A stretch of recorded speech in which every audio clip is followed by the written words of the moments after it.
Hi, so it's going to be a two read aloud day, and I wanted to take a little bit of time to read a chapter out of this book that I encountered last year.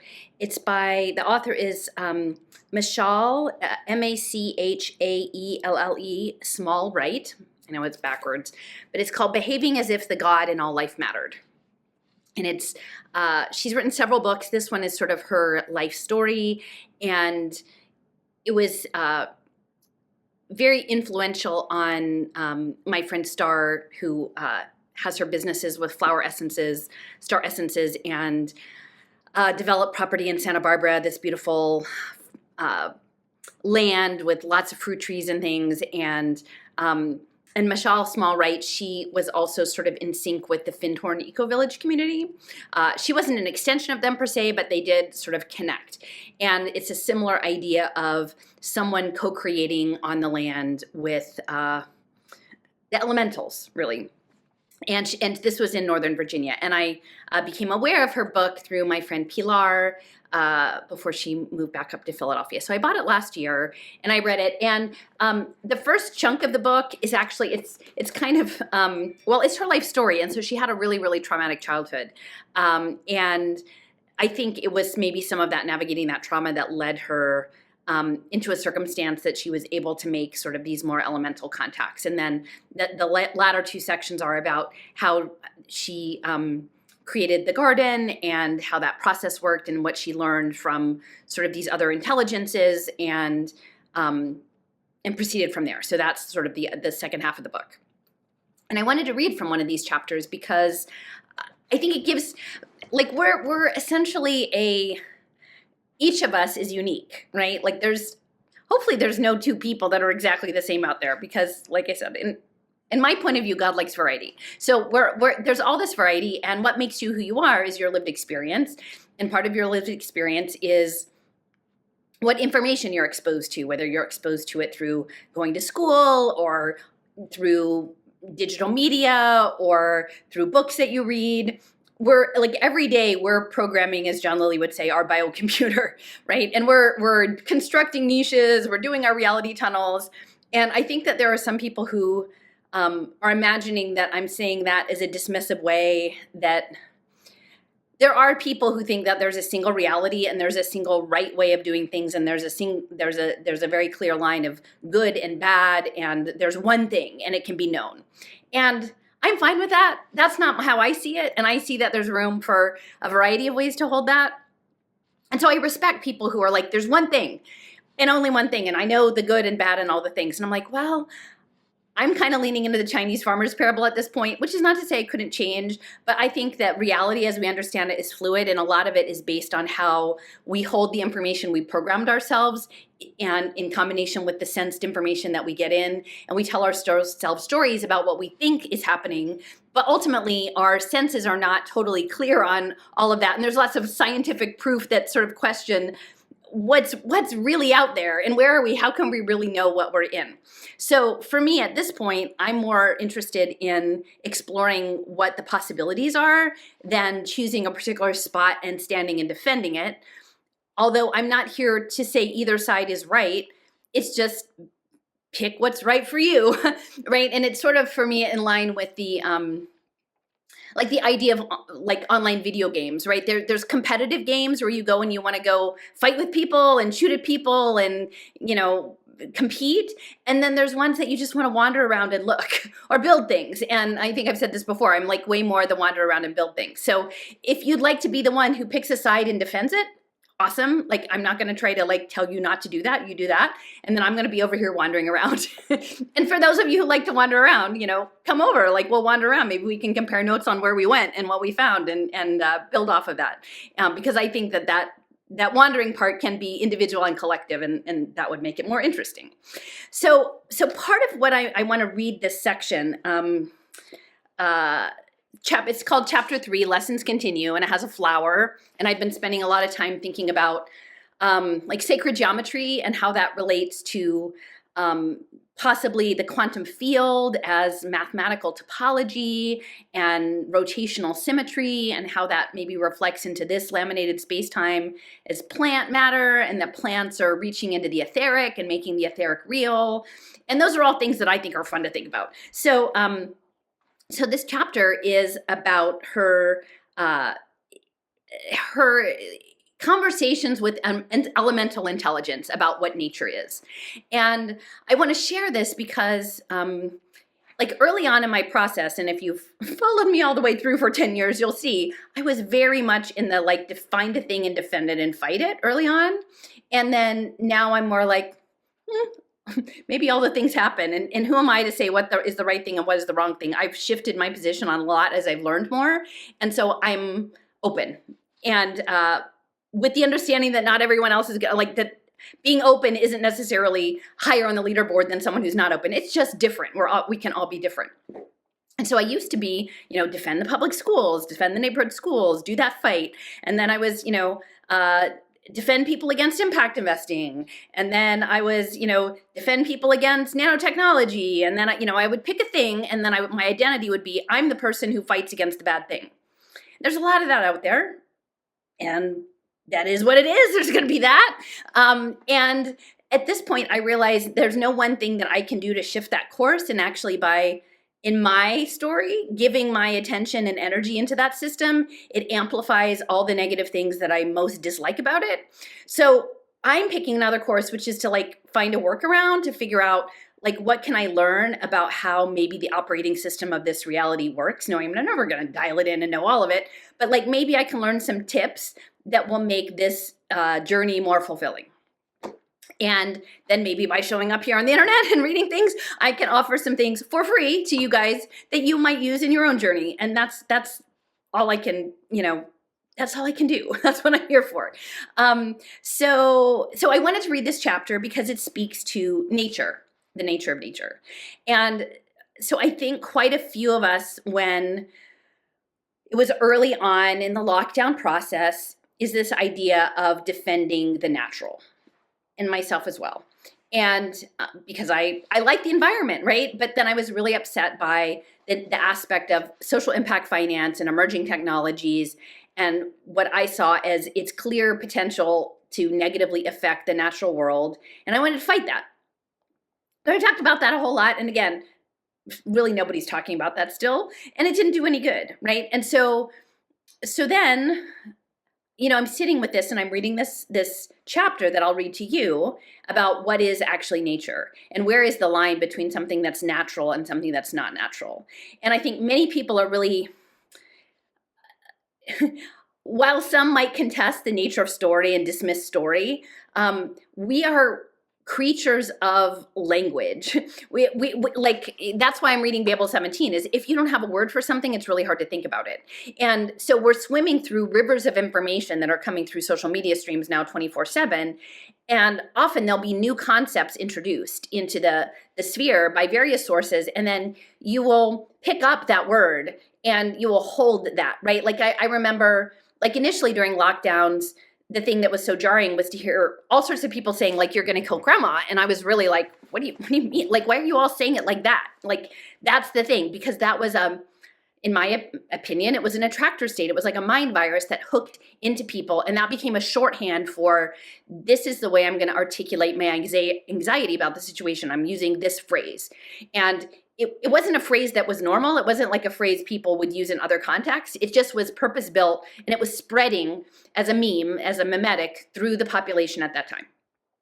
But in some respects, the same thing can be said for like transhumanism, and everyone picking that up and saying, here's the concept, and I'm picking this up and I'm gonna spread it all through. Or here's the 15-minute city. Nobody talks about 15-minute cities. That was a purpose-built phrase to cycle through the population to create mimetic call-ons. And I'm not saying good or bad. I'm not saying if you use that phrase, you're a bad person. I'm saying they're self-identifying uses of narrative and linguistic structures to organize society. And so we should just be aware of how we use language and what it means. And so when I was defending nature, it never really occurred to me to define like, what exactly, like it seemed like I was operating at a pretty high level. And as I spent more time with it, I realized that the natural also involved like maybe the supernatural, right? That it was mystical, it was energetic, it was things beyond the traditional five senses way of knowing. It was the interconnectedness of our energy systems with the energy systems of other beings and other places, and us being part of these dynamic flow state systems. And that was all natural, but you wouldn't typically call, it wasn't like you would go out and say, well, a leaf is nature, or a butterfly is nature, or something like that, that there were these natural things. And I think ultimately that's why I became pretty disenfranchised with left-leaning angles, even though I identified as, liberal, then progressive, then kind of far left, and like, whoa, you guys are all messed up. And then like, I'm at all these boxes, none of these fit me. Was that the left-leaning people and the progressives, they tend to be very anti-mystical and very materialistic in terms of not like greedy materialism, but just material. Like it was about physical objects, and it was much less about the etheric, which started to interest me way more. So then you think about nature, and I've spent time engaging with the ideas that Neil Stephenson presents in his novels, which are fiction, but talking about eternal patterns and archetypes and how this might intersect with digital realms. And is, I keep saying, is digital just, a new costume put on ancient like chi and prana? Maybe. I like entertaining that idea. Maybe not everybody will. And so I've been sitting with that, like, oh, it's these patterns. It might be eternal patterns. And so how does this all fit with nature, right? And then Michael Levin, who, deeply offended me early on in like trying to come up with this grokking, this morphospace and hybrid intelligences. But who's to say that there aren't already hybrid intelligences that exist, only we don't have a word for them, right? Like, who's to say that me as a gardener weeding my patch of zinnias surrounded by bees are not a hybrid intelligence unto all of the beingness that is in that place at that time? And I'm starting to really lean into this idea of us as embodied, not, I think the embodies are important, but embodied energetic beings that have autonomy within our unit of ourselves, but then also our energy systems extend into others' energy systems. And so this idea that there's like one kind of being that we can clearly delineate as natural and unnatural, I'm more flexible on that now. And so I was kind of tiptoeing into this territory, and then I encountered someone, and this was a person where like I had kind of sat with the idea of Findhorn and the Devas and the elementals, and then I'd met Star, and all of this seemed just so. In some ways, it shouldn't seem out of normal, because when I was a kid, I would go play in the woods, and while I never like really imagined I saw fairies, like I think I did have these energetic exchanges, right? Like maybe not to put words to it, but it was part of being part of a vibrant living energetic system to go, turn over rocks on the creek or walk in the woods or these sort of things. Like we have a more magical mindset as children until it kind of gets trained out of us, and we get our adult teeth and we stop thinking about those things as much because we're just doing the daily thing. But like it was like getting back to that space of like, oh wow. And then there's a way of holding it in science, right? With this idea of an archetype or an attractor field or something in the quantum. It's like, oh, wow, well, maybe quantum physics and magic aren't that far apart. And that's pretty cool, like that we could live in a world of magic. And at least in my story, that love is at the core of it. So that's the coherence that holds it all together. And that makes the world less scary. And that's something I appreciate, is a world that's less scary. But I understand that that's something that not everybody can hold, and that's okay. I'm not here to convert you. So anyway, encountering people who might be able to connect to intelligences that you might imagine as machine intelligences, right? And some, there's people here, there's a number of people that I've met who, the way in which Michelle Small-Wright would have connected to an intelligence of plants or birds or worms or something like that. Like they might connect to the intelligence of an electronic toy or, a plane or, a car or something like that. Like there was a way of knowing, leaning into the knowingness of something that most people wouldn't identify as animist. And then that kind of shook me for, I was like, wow, that's interesting to think about. Like, could that be the case because it was uncomfortable at first to think about. And then I was like, no, I think it could. I think it could be. And I think it could align with a more animist view of the world, that there are all these resonating patterns. And then it works with what Chris Fields is saying about quantum information theory, that all of these things, the chair I'm sitting in, right, the GG sculpture behind me, they all have their pattern and they're all communicating and signaling on boundaries in different ways. And maybe the time scale is different, or maybe we'd sense them differently, but they all have their own inner beingness. And even Matthew Segal in his work on Whitehead was talking about trajectories and ingression of eternal objects, and that, like, the chair might have its own progression of its internal objects to, bring in, like, maybe in the next year I need to get a new cushion to, refresh from where I've been sitting here on my butt too much. There's all kinds of goal trajectories for objects that we might not imagine as quote unquote alive. And maybe we just need to get more flexible about that. Now, at the same time, I honor that there are people out there who are like, no, my world is that there's a very hard thing, and I know that this thing is correct, and I'm going to defend this thing against the other thing, and I'm not shifting off this position. And that's fine. I'm not trying to shift you off your position, because I think it takes all kinds of beings to be in the world. So I'm not trying to convert everyone over to my side, but what I'm trying to share is me talking about Robert Anton Wilson's reality tunnels, or talking about Carl Friston and the active inference free energy principles idea of world modeling, or talking about David Rugg's liminal web and story tokens. It's to say that for me, in my trajectory, the idea of the model that we live in matters, right? So I didn't used to live in a model where I imagined that individual people could energetically engage with intelligences beyond our understood five senses and shape maybe past or future trajectories through precognition or retrocausality and be actionable in the world. But to me, that seems pretty cool, right? And so the me now, the story I'm holding is like, yeah, I'm putting that in my toolbox. Like, I think that that's something that's a really compelling possibility, and I'd like to know more about that. So that potentiality is now in my worldview, and it could happen. I think it's harder for things to happen if you don't even conceive of them, not to say that it's impossible.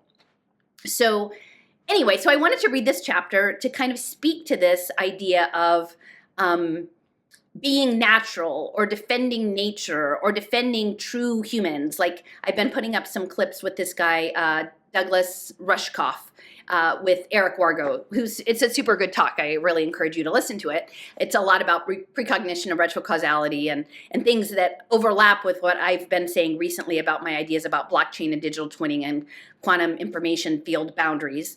And, but, Rushkoff, his podcast is called Team Human, right? And so essentially there are many people currently who are living inside a framework that is positioned as a zero-sum game of, hero and villain, or, heroic individual versus a villainous situation that is very anxiety-ridden, that they are defending a thing that is what it is to be human.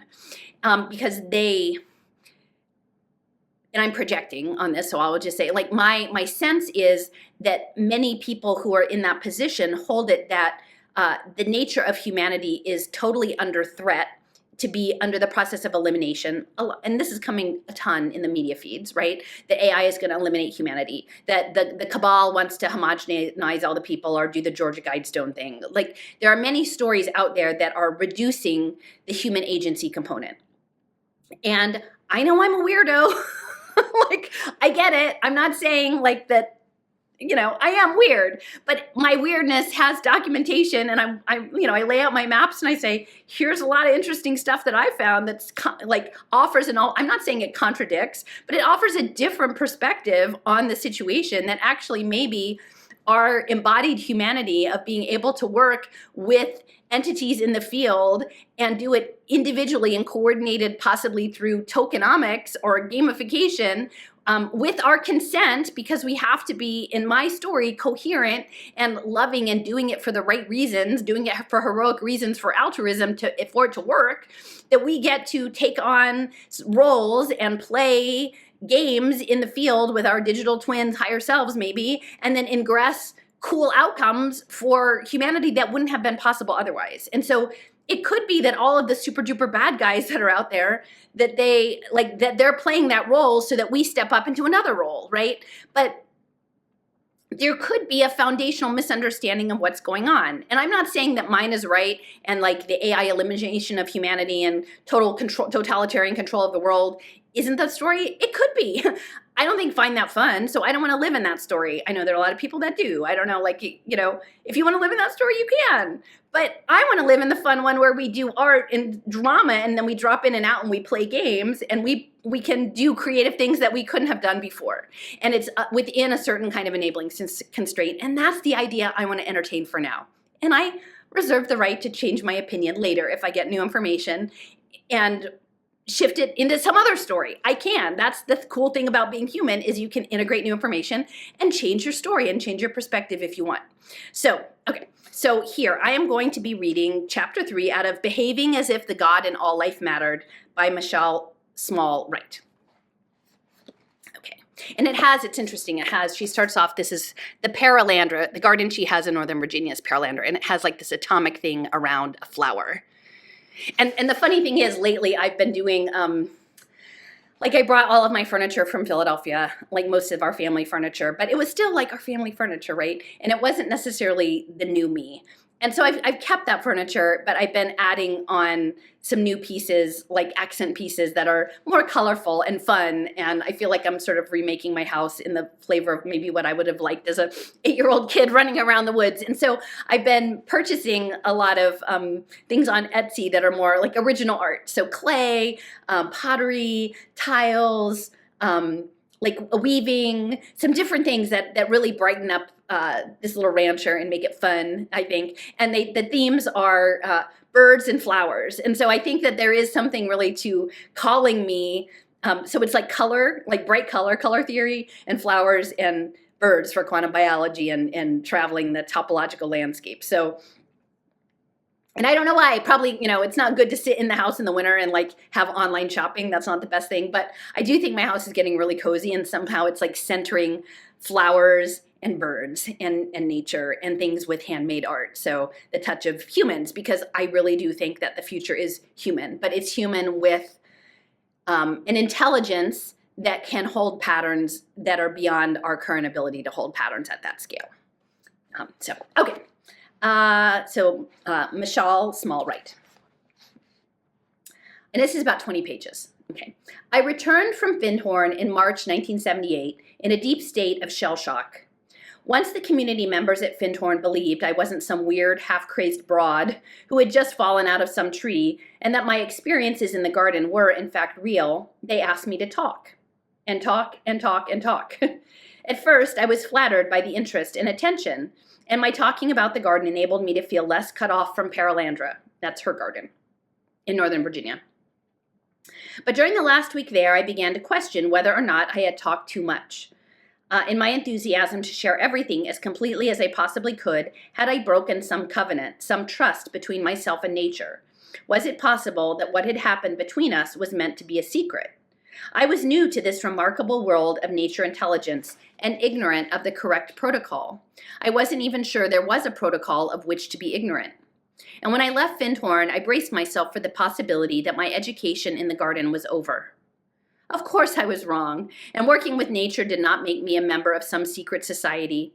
I didn't understand the extent of how wrong I was until I started working in the garden again, and from our first meeting I could tell that I had lost nothing in my co-creative partnership, and in a short time I was full speed into a new year, a new garden, and new lessons.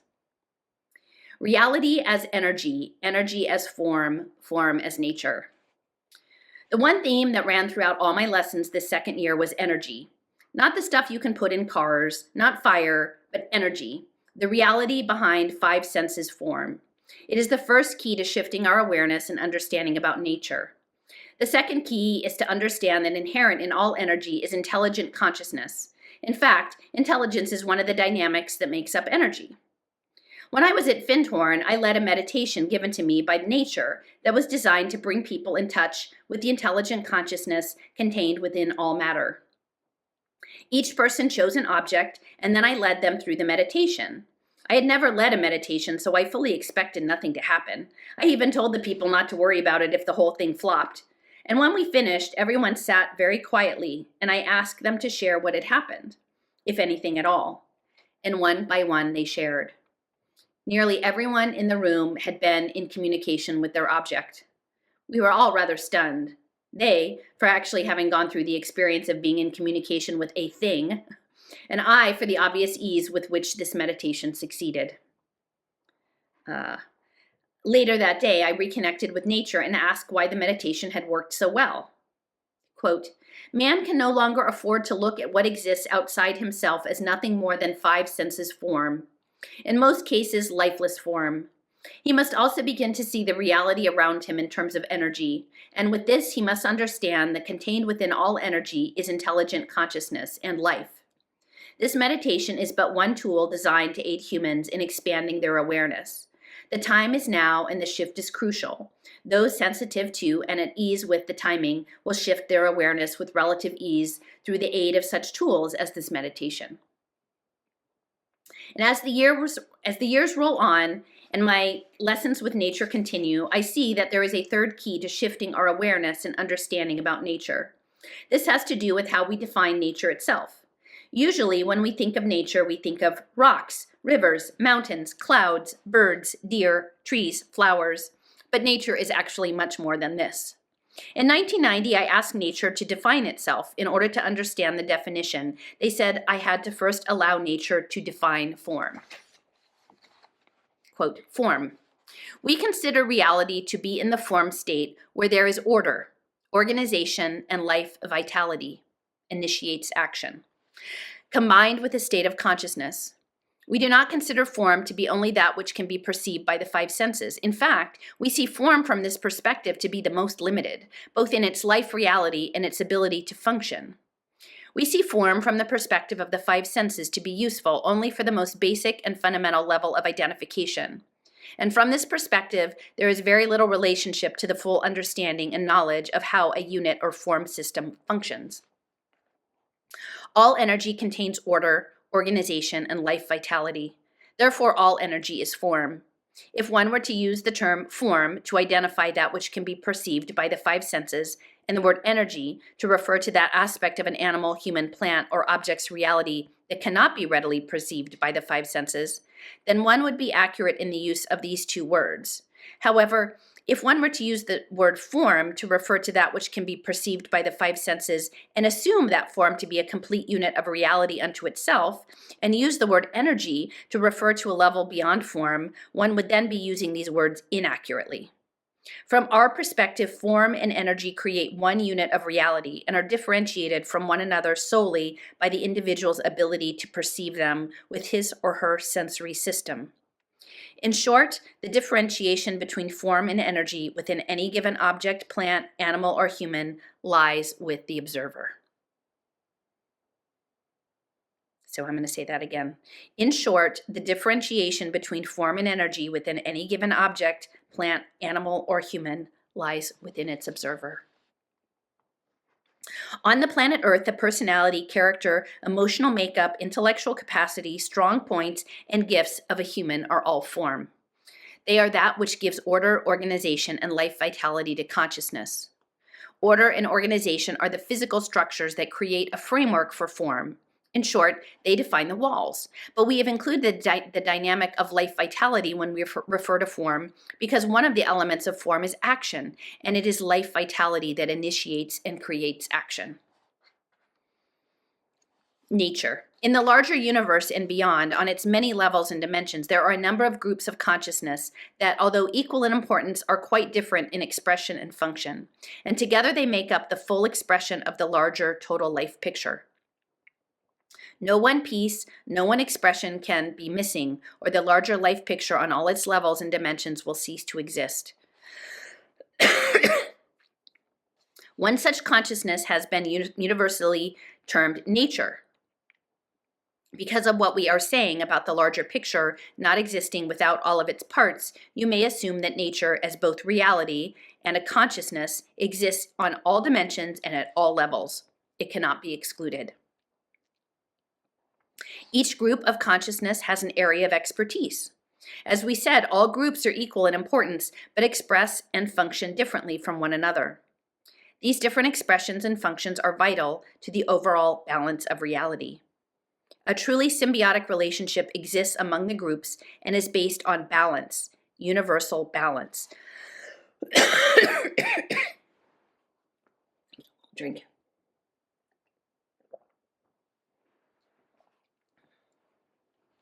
Okay. Okay. Let me just redo this paragraph.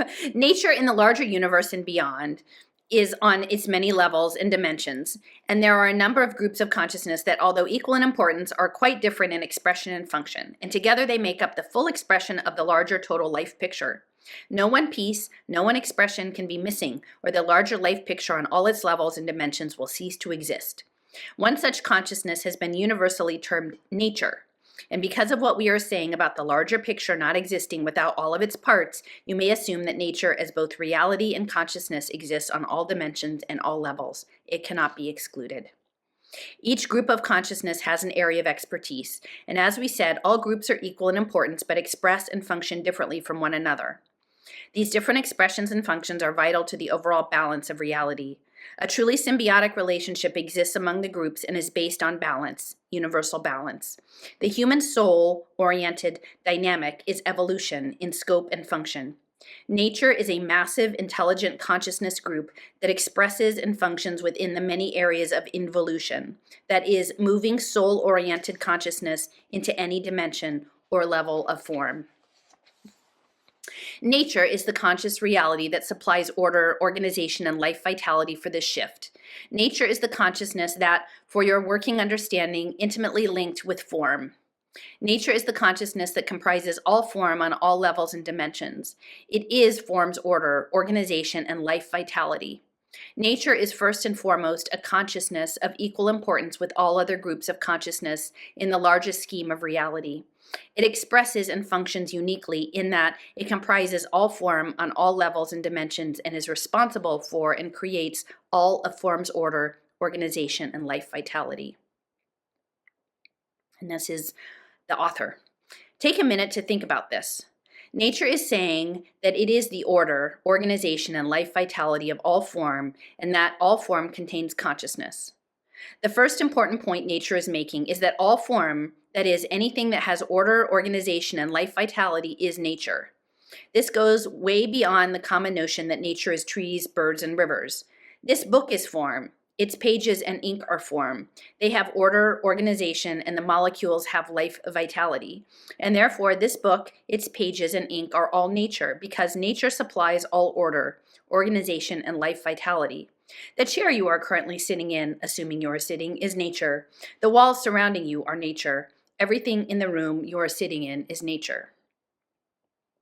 To expand the point, remember that chart from high school chemistry class, the chart from hell, the chart we swore we would never look at again, if only we could escape that class in one piece? Well, it's back. They have the chemistry chart, the periodic table of elements. Every element listed in this chart is found within nature. They are the fundamental materials of which all matter is composed. Every element on this chart, every molecule has its own order, organization, and life vitality. By combining them, we get vinyl, nylon, polyester, and even plastic. The materials for these products are found in nature and are listed in the periodic table. It's just that they are combined in a way that produces what we call vinyl, nylon, polyester, and plastic. For example, we would probably all agree that Dacron is not a natural fiber. It is a synthetic polyester fiber, and we don't harvest polyester fibers from the field. The following is the chemical makeup of Dacron. I'll just show that. There's an equation there. Dacron is nothing more than carbon, C, hydrogen, H, and oxygen, O, all elements found in nature that have been specially combined in a lab by a process called polymerization. Don't let this word scare you. Polymerization is a scientific term for the chemical process used to make grossly fat molecules. And generally, when I bring up plastic and Dacron with others, a debate breaks out. Just because the elements exist and can be combined in this way, should we combine them? Isn't this manipulation of nature at its worst? And look at the mess these kinds of products have caused in our ecology. And I weigh into the debate with this. Imagine a chemist in his laboratory working in a co-creative partnership with nature. The products that would come out of this lab would all be environmentally sound. And in such a co-creative partnership, nature would not consider a development that was out of balance with its immediate environment and the larger planetary environment. To operate in such an imbalanced manner would go against everything that nature is and how it functions. So the chemist working in a co-creative partnership with nature would be directed to develop products that would address the issue at hand and be environmentally responsive. And that is what a co-creative partnership with nature can give us. A major block with how we perceive what constitutes nature is what we think of when we use the terms natural, quote, natural, and quote, unnatural. Generally, we consider something to be natural if it is a material or element that is found growing or existing on the planet that is then modified and used by humans. For example, raw cotton is harvested from the field, made into fiber threads, and then becomes cloth, and this eventually becomes a shirt. We consider an all cotton shirt natural, and yet you can't go out into a field and harvest a shirt. We consider something to be unnatural when two or more natural elements are combined by man to create a third element that bears little or no resemblance to original elements. Examples are cement, chemical fertilizers, plastics, and, get ready for this, another mind bender, a garden. A garden. A garden is not natural. It is man-made. You don't go out in the wild and run across a free-growing vegetable garden containing beans, broccoli, tomatoes, eggplants, and okra. We invented gardens. We got tired of all that hunting and foraging and decided to centralize our food supply. And so we collected seeds from various plants growing in the wild and planted the seed in one easy-to-access location. And thus we created something that did not previously exist. I read that someone said a garden in was man's attempt to conquer nature. Whoever said this had a point. I mean, generally, plants in the wild automatically grow where conditions are conducive to their growth.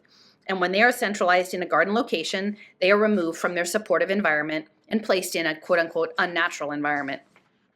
This creates massive imbalance. Traditional and organic gardeners attempt to, quote, conquer the situation by restoring a balance that accommodates their definition of a garden and how it is to function. Co-creative gardeners work in a conscious partnership with nature to create an environmentally balanced biosphere on all levels, seen and unseen, that provides a new support system for all the plants and other life in the garden. To sum up this first point, what nature has shown me over the years is that when we speak of nature, we are talking about everything around us. The world of nature is not just relegated to parks, farms, countryside, and wilderness. It includes asphalt, high-rise apartment buildings, shopping malls, and street corners. The second important point nature is making in its definitions of form and nature is that in order for anything to be form, it must have consciousness combined with its order, organization, and life vitality.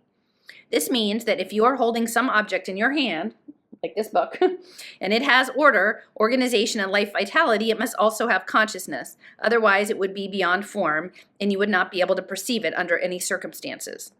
And if it has consciousness, it has intelligence. And if it has intelligence, it can communicate. And if we can discover the common bridge between us for communication, we can not only communicate our ideas and thoughts to this thing in our hand, but it can also communicate its information back to us. And it has something to communicate. It knows what that is, what defines its balance, what needs it needs to restore and maintain that balance at any given point in time, how it fits and functions in its immediate environment, and how it links with the larger picture, both on this planet and beyond. And the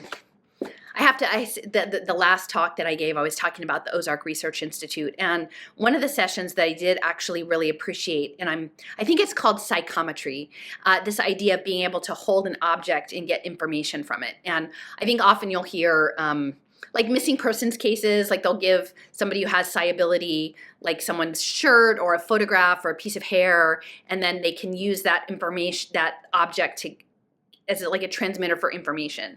And so, and some of this is sort of like a guided meditation. And so we were asked to, everybody like have an object and like meditate on it and imagine sort of a story that it wanted to say. And so this was what I used, and it's this little fish pendant that I often do. And at the time I bought it, I got it at the Cinque Terre in Italy. My ex and I, it was our 10th wedding anniversary, and we went there for a trip. and I bought it in a little shop, and it's, I don't know, silver pewter or something like that, but it's this little fish, and I never really thought about it as being a Vesica Pisces until much later, but I really love my little fish pendant. And so I did this guided meditation and sort of envisioned how it was made, or where it was made, or who made it. And I don't have any proof that that's actually what happened, but it's interesting. People, everybody had different objects that they would hold of theirs, and sort of the stories that came through. And so I think this speaks to what she's talking about a little bit, about the intelligence of objects. And there's a book about elasticity that Andrea Puharich wrote, that I have in one of my maps, and I can pin it into this comment so you can look at it. It's on archive.org. But it touches on psychometry and a lot of other telepathic aspects. And I just find it super interesting. Again, it's not everybody's cup of tea, but it doesn't have to be, because God likes variety. Okay, so moving on with Michelle Smallwright's commentary. The goal on our planet is that all consciousness reflect and flow perfectly and fully through form. And this brings me to something I call involution/evolution balance, or balance. Because nature supplies all form, and because all form has combined with its consciousness, all matter has inherent in it two dynamics: an involution dynamic that is supplied by nature, and an evolution dynamic that is supplied by consciousness. And these two dynamics work in partnership, and when left undisturbed, this partnership functions in balance. That is, the involution and evolution dynamics are synchronized with one another and create the state of balance. And so she has a little image here with these words on either side, and like a little, not exactly an arrow, like a little funnel shape, and I'll read those. On one side it says involution, nature, matter, means, action, order, organization, life, vitality. And the evolution is human soul, definition, direction, and purpose. Okay, and then she says the following are 3 examples of balance. In the first example, evolution originates from the soul, or Davic level of an organism, and from this level, definition, direction, and purpose are established. When considering trees, rocks, rivers, and sky, objects that we would normally consider nature not only supplies the order, organization, and life vitality, the involution dynamic, but also the consciousness or soul, the evolution dynamic. The involution evolution balance is contained within nature itself. The Davic level supplies the consciousness or soul input and gives to a tree its definition, direction, and purpose. In fact, a good definition of the Davic level is that it is that part of nature intelligence that supplies a tree's definition, direction, and purpose. The nature spirit level completes the involution-evolution balance by supplying the matter, means, and action for fulfilling the goals set by the definition, direction, and purpose. Okay, so there's that little diagram again. And on one side, so it says a tree. On the one side, involution is the nature spirit level, matter, means, and action. And on the other side is evolution, the Davic level, definition, direction, and purpose. The human body provides us with another example of involution-evolution balance. The human soul establishes the definition, direction, and purpose for a specific lifetime, and nature then provides the body according to that definition, direction, and purpose. The Davic level creates the blueprint based on the soul information, and the nature spirit level implements these blueprints by providing the matter, means, and range of action required. The result is that this soul has the physical vehicle to fully reflect and function according to its definition, direction, and purpose. Throughout the person's life cycle, the Davic level modifies the makeup patterns and rhythms according to however the person's soul modifies its original definition, direction, and purpose. In other words, throughout a person's lifetime, there is a continuous communication between the human, evolution input, and the body's Davic and nature spirit levels, involution input. A free-flowing communication between the two dynamics creates within us involution-evolution balance and results in us having the body through which the soul may reflect and flow without constriction or interference. As a result, we experience what we call perfect health. The glitch to our human involution-evolution balance is free will. We can make our free will jump right into the middle of it and use it to distort our intuitive understanding of the soul's definition, direction, and purpose. What if we got a glimpse of this soul information and for whatever reason decided we didn't like it? We wanted a different life. We perceived that the life based on the information as we understood it would be too tough or too tedious. And so we insert our conscious selves right in the middle of it, and we modify that evolution information according to our preference and desire. And now nature has two sets of definitions, directions, and purposes to deal with. The operating Davic blueprint will still reflect the soul's original definition, direction, and purpose. However, we are now consciously operating with another set of definition, direction, and purpose, the free will set. And as we move through our daily lives, we override the soul information with our conscious desires, and we find things are not moving too smoothly through this body. And this is because we are consciously trying to move one set of evolutionary dynamics through a body that was designed for another set, the soul set. And we are no longer operating within the involution-evolution balance, and we will experience all kinds of health issues as a result.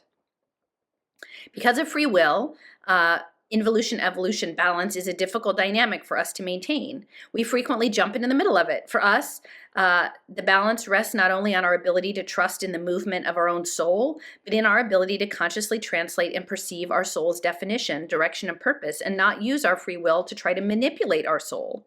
This is one of the things we are here on earth to learn, the marrying of our conscious selves to our souls and the full fusion of this with our physical bodies. I'm not implying that consciously achieving our balance is easy. I'm only using it as an example that is familiar to us in order to make the balance idea more easily understood.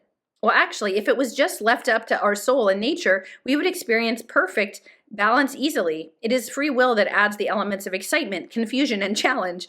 As we develop and discipline our free will, we will expand our understanding to include the wisdom to know when and how to appropriately apply free will, and our experience of balance will be unencumbered and beyond words. Another example of the involution-evolution balance is the balance that is at the heart of our co-creative partnership with nature. There are many different kinds of gardens: herb gardens, rock gardens, perennial gardens, wildflower gardens, Japanese moss gardens, Zen sand gardens, and vegetable gardens. And when you are working directly in partnership with nature, you cannot simply announce, "Let's put in a garden," and expect that you will get any information back from nature regarding the garden. You must apply the definition, direction, and purpose of the garden. In other words, you must apply the evolution dynamic within the balance, and you are the only one who can do it. When Peter Caddy of Findhorn said to me, "You are the creator of your garden," this is what he meant. Nature will not do your job for you. It will only supply the evolution dynamic for objects that fall within its natural domain: trees, rocks, deer, lightning, etc. It does not supply the evolution dynamic for form that falls out of this natural domain, such as gardens. Remember, gardens are man-made inventions, and as soon as you're involved in its creation, you're responsible for supplying the evolution dynamic, definition, direction, and purpose. And here she has a diagram at the top, and it says gardens, involution, evolution, balance. On the one side, involution, nature Davic level, creates blueprint from data supplied by the human soul. Nature spirit level, implements the blueprint through matter, means, and action. And the evolution side, the human provides the direction, definition, and purpose. Now, nature creates the blueprints according to your evolution input, and it is only after this information is supplied to you that the Davic level can establish the blueprint for your garden. Based on your definition, a vegetable garden. Direction, a vegetable garden in my backyard that includes succession planting so that we may harvest from it as many months as possible. And purpose, a garden that feeds my daily family of 6, my 2 teenage sons, my 10-year-old daughter, my 2-year-old son, my husband, and myself. It creates the order, organization, and life vitality, patterns, and rhythms that will best respond to the information you have supplied. Why would you go through all this trouble? Why would you want to establish a co-creative partnership in the first place? Well, once you have supplied a good definition, direction, and purpose for your garden, nature will design and implement with you a garden that will be in balance, and that is why you go through all the trouble. When you have balance, as in the human body, everything operates smoothly and synchronized. No more guesswork, no more trying one trick after another in order to achieve success, and the quality of food that comes from such a garden contains the same balance that is reflected in the garden. And once we establish a co-creative partnership with nature, we have the finest experts in what needs to occur in order to achieve and maintain balance. One of the most difficult things a person new to co-creative partnership has to learn is to try to do nature's job. We are very used to deciding what we wish to accomplish, evolution, and then also to deciding the best way to achieve our goals and the best materials to use, involution.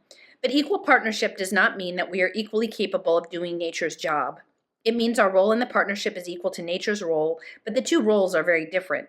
And when they function together equally, these two roles create a balanced partnership. The first trick to working with nature is to achieve involution-evolution balance, and it is to do our job well and then let nature supply the matter, means, and action for accomplishing the defined goal. If this has a vague, familiar ring to you, it should. Manifestation is involution, evolution, balance in action. At first blush, it seems like a co-creative partnership is more work than it is worth. In actuality, it takes a tremendous burden off our shoulders. People who have entered such a partnership have talked to me about the weight that has been lifted from them. They no longer have to think of everything themselves. They now have a partner who can tell them the best location for this garden, and what vegetables to plant, and where to plant them, what interplanting to do, when to plant, when to thin, when to water, how much, and all of this information has balance, and this spells success. Some people assume that a co-creative relationship with nature means that they announce the definition, direction, and purpose, and then sit back, beer in hand, and watch nature spirits run around and do all the work. After all, I am saying that nature supplies the matter, means, and action. Doesn't this mean that nature manifests the right tools and then gets out there and starts turning the soil? No, it is a working partnership. Nature gives us the information needed to create this garden in balance, and that includes what tools are best for achieving our goal in light of the variables, working conditions, and our ability. For example, they don't suggest that your 4-year-old help dig a sandbox area with a front-end loader. Nature will suggest the kind of tool that will be safe for this child to use and will also allow him to have a successful experience as he helps you do the digging. Nature gives you this information because it takes all the variables into account in light of your stated goal and establishes the balanced way to proceed. In short, nature doesn't do the work for you, it works with you. I have said that there are many kinds of gardens. Some do not grow in soil. In 1993, I asked nature to define a garden. From nature's perspective, a garden is any environment that is initiated by humans, given its purpose, definition, and direction by humans, and maintained with the help of humans. For nature to consider something to be a garden, we must see humans actively involved in all three of these areas. We must see humans actively, it is the human who calls for the garden to exist. And once the call is made, nature responds accordingly to support that defined call because a garden exists through the use of form. Humans tend to look at gardens as an expression of nature, and nature looks at gardens as expressions of humans. They are initiated, defined, and maintained by humans. When humans dominate all aspects and elements of the life of the garden, we consider this environment to be a human dominant. We consider an environment to be nature-friendly when humans understand that the elements used to create gardens are form and operate best under the laws of nature, and when humans have the best intentions of trying to cooperate with what they understood these laws to be. When humans understand that nature is a full partner in the design and operation of that environment and act on this knowledge, we consider the environment to be actively moving towards balance between involution, nature, and evolution, human.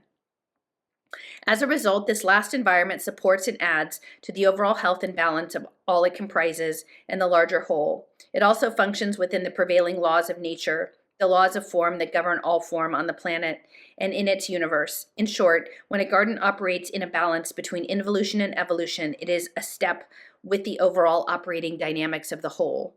The various parts that comprise a garden operate optimally, and the garden as a whole operates optimally.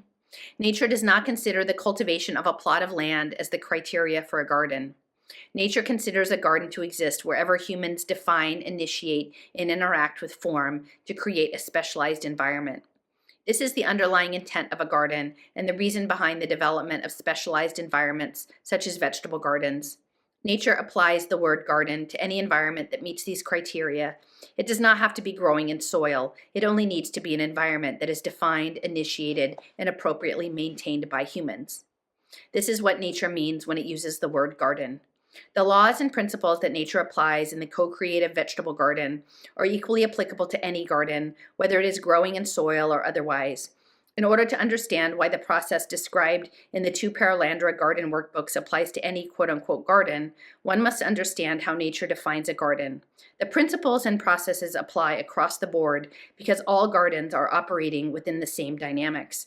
Only the change of specific form elements that make up each garden have changed. And so this is the author. What are some of the other specialized environments or soil-less gardens? According to nature, a garden has just 3 criteria. It is initiated by humans, given a definition, direction, and purpose, and maintained with the help of humans. Well-managed forests, farms, and potted plants would also be gardens that grow in soil. Soil-less gardens could include a home, large and small businesses, individual offices within a business, a classroom, a department, a college study program, a research lab, an assembly line, a car, a computer program, or a human body. All of these are soilless environments that meet the criteria for a garden. And this is actually good news. In order to establish a co-creative partnership with nature, you don't have to give up your present life and buy land in the country. Stay right where you are. Remember, where there is form, there is nature. And where nature and humans interact, there is a garden. And where there is a garden, there is an implied co-creative partnership. And where there is a co-creative partnership, there is the potential for involution-evolution balance. Yay. Thank you, Michelle Smith. Small Wright. Michelle, I can never get her name right. Michelle Small Wright. So thank you. So this is food. I think this is really interesting food for thought. I found it good food for thought. And I will admit that when I was first reading about like nature is all the things, it was uncomfortable. Like there was a discomfort with that because I had spent quite a number of years defining that my ego identity was aligned with a defender of nature as I understood it in a certain way. And that her way of understanding it was pushing the envelope. But I had also come to respect this idea of larger natural intelligences and recognizing that often when I thought I knew all the things that were important, I didn't actually know all the things that were actually important and necessary. And that being able to update my beliefs and evolve was an important part of being human and being this process. And then that compounded with meeting people who are like equally attuned to beings that might be presumed to be more mechanical or electromagnetic in nature, that was also a thing. And these are people that I respect. And so I'm like, okay, so this puts you in a position of like having to revisit, which is not always comfortable, but sometimes it's actually really important. So I've come out the other side and understanding like the current story that I hold, the current framework, the current like world model is that we are infinite beloved patterns of God source having this experience here and fulfilling our soul destiny, and with the intention that we will do our best and share our learned lessons with the collective at the end of the time that we, drop our robes and go back. And that at the core, the core of all of this source, God, is a loving, benevolent presence. Even though often we're engaged in stories that make it look far from any of those things. And, but being here and doing this garden, landing here, I can't say that I get specific downloads, but this garden that I have made is a co-creative project. And I think, we have 8 deer in my front yard sometimes, and definitely they eat things, but I was paranoid. Like, people had told me, you won't be able to garden here. Everything will be eaten up, and it was sad. It was like, even my mother was not supporting me in the garden, and I was like, and then she came around. She came around like a year later, and which is great. But it was kind of like that little story about the little boy and the carrot seed, and he's like, I'm going to plant some carrots, and he goes around to his sister and his mom and the neighbor, and they're all like, it's not going to come up.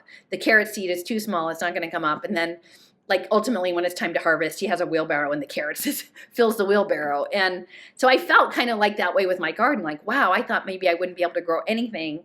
And now, even though it's covered in sleet, I'm trusting the Garden Davis to protect the beings that are important parts of my garden and the process to have a garden that will help me heal and learn and have produce to share with my neighbors and create beauty through flowers and create habitat for all the little beings and the birds and the bugs that want to, and the turtles that want to come, and the lizards live here in my garden, and that we're all doing it together, and it is co-creative. And maybe I'll get a better meditative practice and I'll get more specific instructions as we go along, but I feel really good about that. And I just want to offer this, not to say that you have to do it how I do it, because ultimately it may not resonate with you, and that's okay, because again, I'm not playing the game to win. I'm doing the explore around world game. And this is the world that I'm wandering around exploring. And but there's many other reality tunnels to explore, and I'm not really invested in believing that there's any one that's right. This is just the one I like for now. But when I read that chapter, that in combination with having people in my life that were like stretching me to think about things in new ways, it really helped. And I think for me, it was an important awareness to be able to not to let go of things that I held on to really tightly, and that maybe there was a softer way of holding it. And I'm sure that some people might say that, oh, you're just a pushover, your values aren't solid, or you're doing spiritual bypassing, or I don't know, like something, like they'll have a story that they need to tell about how I'm doing it. But what I'm saying is, like, I acknowledge all those things, but at the same time, for me, this book and these encounters and being in this garden, and actually I just took my little Subaru, I call her Dovey.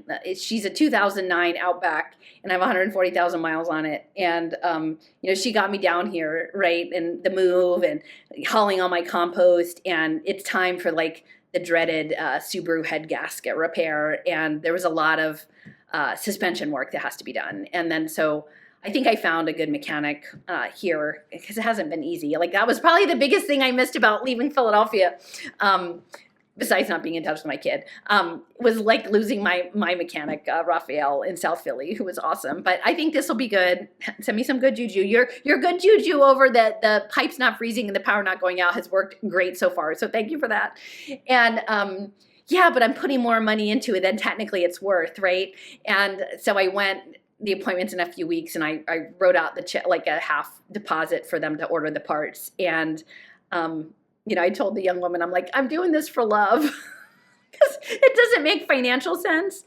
But like in my heart, it's the right thing to do to take, like, I have the resources to, at this point, to put into the car, and it feels like the right thing to do from a relational standpoint. And for me, that feels like this conversation of this consciousness and vitality and form and structure is like, what obligations do we have to beingnesses? And if I was some hard ass and was like, I don't care about machines and blah, blah, blah, and on transhumanism, and like, does that make me transhuman because I like to drive around in my Subaru? Like, in Fall, the Neil Stephenson book Fall that I often talk about, the double amputee, she writes a blog about like driving around in her SUV as a double amputee, like a Centaur mobile, and like the human machine blending. And I'm like, that actually is a really interesting idea, right? And so, I'm not an amputee, but there is something about your connection to your vehicle and the consciousness of that. And like, I find that really intriguing. And I think the soft spots that we might hold for the things that we might not consider to have consciousness or animism in our lives, but that we have these sweet spots for, like, if we can like hold that as we're facing all of this deluge of information about the future and how scary it is and how terrifying and how we're obsolete and all this stuff, that's not the story I hold. Like, I hold the story that the future of information processing is moist and squishy and arty and collective and involves tokens. And yeah, like, there's some, mechanical helper or 2D2 or C3PO over there, like holding the patterns and juggling all the patterns as we like go in and out, like with our higher selves and weaving these informational blockchain boundaries. But like, we're the players, like we're the actors. You can't really have the production without the actors. So anyway, so that's how I think about it. So I don't know if that helps you, but maybe it'll help somebody. And so far so good. We have I guess one more round of precipitation that's supposed to come through tonight, and then 3 days of super cold temperatures. But I'm confident. Little Chicago, we've got a bubble of protection over Little Chicago over here in Hot Springs, and we're riding it out. I hope you guys are okay too, and safe if you're in the snow belt. And all right, take care.